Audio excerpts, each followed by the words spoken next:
Welcome to With Love, a podcast that celebrates people, purpose, selfless intent, and quiet acts of kindness. This year, as With Love NGO completes 10 years of Seva, we wanted to pause and say thank you, not with applause, but with stories. नमस्कार. तर आज आपण अशा व्यक्तीसोबत आहोत ज्यांना जी gift मिळाली कलेची त्याचा वापर स्वतःसाठी तर ऑफकोर्स यूज केला, पण त्याचा वापर त्यांनी दुसऱ्यांचं जीवन घडवायला पण कसा यूज केला आहे ते आपण बघणार आहोत. तर आपल्यासोबत आहेत नितीन महादेव ठाकरे. नमस्कार नितीन. नमस्कार. येस. तर नितीन आहेत एक स्कल्प्टर. गेले भरपूर वर्ष ते ह्या स्ट्रीममध्ये आहेत. त्यांनी सुरुवात केली होती 2008पासनं. ते वेगवेगळ्या टाईपचं स्कल्प्टिंग करतात. मेटल, स्टोन, फायबर आणि बहुतेक वेळेस ज्या आपल्या टाकाऊ वस्तू असतात त्यातनं पण ते भरपूर गोष्टी नवीन बनवतात. तर असं आपल्यासोबत नितीन आहेत आणि नितीन विथ लवसोबत भरपूर वर्ष म्हणजे नाही म्हटलं तरी 2017पासून आपल्यासोबत आहेत. तर आज थोडंसं नितीनचा प्रवास विथ लवसोबत कसा होता हे जाणून घेऊयात.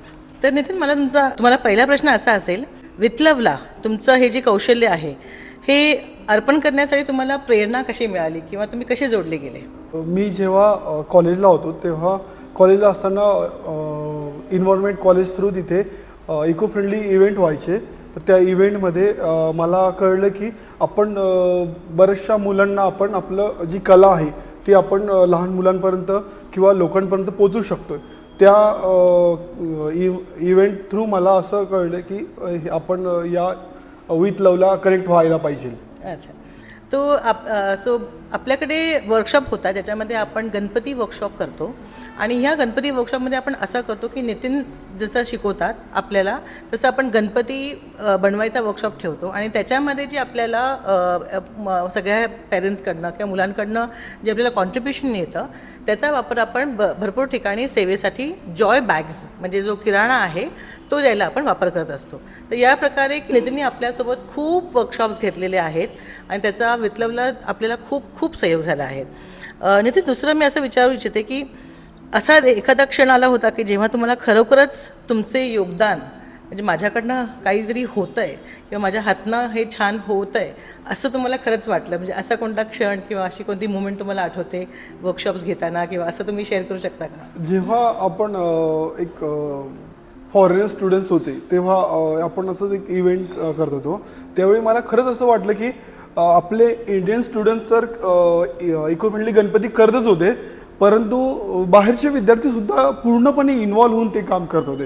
तेव्हा मला खरंच असं वाटलं की जे मी शिकवतोय ते खरंच चांगली गोष्ट आहे. मस्त, छान. आय कॅन इमॅजिन की तुम्हाला किती वेगळं आणि सुंदर वाटलं असेल.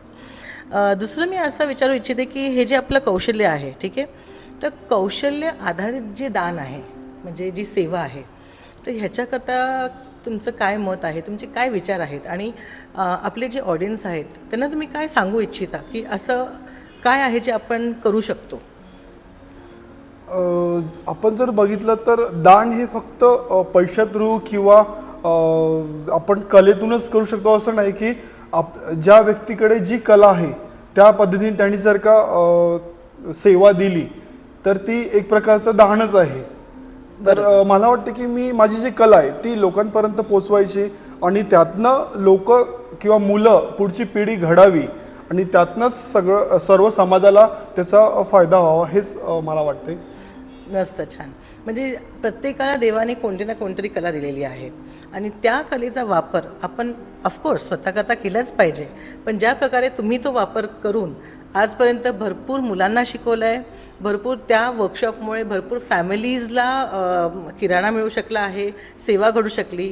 तर ही जी संधी म्हणजे आम्हाला मिळाली तुमच्या थ्रू आणि तुमच्यासोबत कनेक्ट होऊन, तर त्याकरता विथलं भरपूर आभारी आहे आणि तुमची साथ पण आम्हाला खूप अमूल्य आहे. तर विथलव सोबत किंवा आपल्या संस्थेसोबतच हे करावं पुढं असं तुम्हाला का वाटलं? मी 2008पासून या क्षेत्रामध्ये कार्यरत आहे. तेव्हापासून मी बरेच इको फ्रेंडली वर्कशॉप घेतलेले, परंतु मला विथ लव बरोबर काम करून असा अनुभव आला की इतर लोक फक्त म्हणजे जी इव्हेंट घेतात त्या इव्हेंटमधनं स्वतःसाठी पैसा उभा करायचा प्रयत्न करतात, परंतु विथ लव हे जे NGO आहे ते स्वतःसाठी न करता समाजासाठी एक चांगलं कार्य करतात. या कार्यामुळे मला अशी प्रेरणा मिळाली की मी पण या NGOला कनेक्ट व्हायला पाहिजे आणि ते खरंच माझ्यासाठी भाग्याची गोष्ट आहे. Thank you so much. आता फक्त मी हे विचारू इच्छिते की जर अजून कोणाला ह्या तुमच्या फ्रेंड्समध्ये किंवा तुम्ही हे सगळे ऑडियन्स जे आहेत त्यांना थोडंसं अपील करू शकता का किंवा रिक्वेस्ट करू शकता की त्यांनी पण जसं तुम्ही आम्हाला सहयोग देऊ शकले असं त्यांनी पण जर त्यांची कला आमच्यासोबत शेअर केली तर खूप छान होईल. तर असं तुम्ही थोडंसं शेअर करू शकता का? खरंच मी समाजाला असं आवाहन करतो की तुम्ही तुमच्याकडे जी ही कला आहे त्या कलेचा स्वतःसाठी तर तुम्ही उपयोग करताच, परंतु तुम्ही जर का समाजासाठी किंवा काही गरीब लोकांसाठी जर का तुम्ही त्याचं योगदान देऊ शकाल तर ते तुम्ही खरंच द्यायला पाहिजे. आणि मी म्हणतोय की तुम्ही तुमच्या कला तुम्ही या समाजासाठी द्यायला पाहिजे. ह्या प्रवासामध्ये तुम्हाला लोकांबद्दल किंवा स्वतःबद्दल काय शिकायला मिळालं? यातनं मला खरं तर म्हणजे समाजाशी कनेक्ट राहून आपली कला कशी समोर सादरीकरण करायला पाहिजे किंवा आपली कला अजून आपण चांगल्या प्रकारे डेव्हलप करू शकतो. जेव्हा आपण एखाद्या कार्यक्रमामध्ये आपण जर का शिकवत असेल तर तेव्हा आपण पण पुढे त्यातून काहीतरी शिकत असतो. येस. आता मला फक्त थोडीशी आयडिया देताल का की म्हणजे आपल्या ऑडियन्सला लक्षात आलं की तुम्ही एक्झॅक्टली कसे शिल्पकार आहात आणि तुम्ही काय काय करता? मी भारतीय विद्यापीठमधनं कॉलेज ऑफ फाईन आर्टला स्कल्पचर झालेलं आहे आणि तिथून मी पासआउट झाल्यापासून मी आत्तापर्यंत बरेचशी स्कल्पचर केली आहे. मी metal, stone, wood, fibre all artwork करतो आहे मी. जसं की स्क्रॅप मटेरियलमध्ये पण करतो आहे. तर मी 2008 पासून या क्षेत्रात आहे आणि मी काम करतोय. अच्छा. नाही, मला खरंच आनंद आहे की तुमच्यासारखी कला असणारी लोक भेटली आणि तुम्ही जो विश्वास दाखवला संस्थेवरती. तर थँक्यू सो मच नितीन. आणि आपले असेच कार्यक्रम पुढे चालू राहावेत अशी अपेक्षा. Thank you.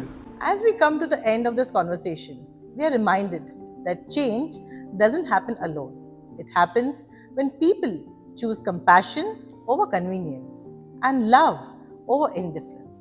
Thank you for being part of With Love community, for listening, for caring, and for believing that Seva, when done with dignity, can truly change lives. This was one voice from our journey of 10 years. Many more stories await. Until next time, keep choosing kindness with love.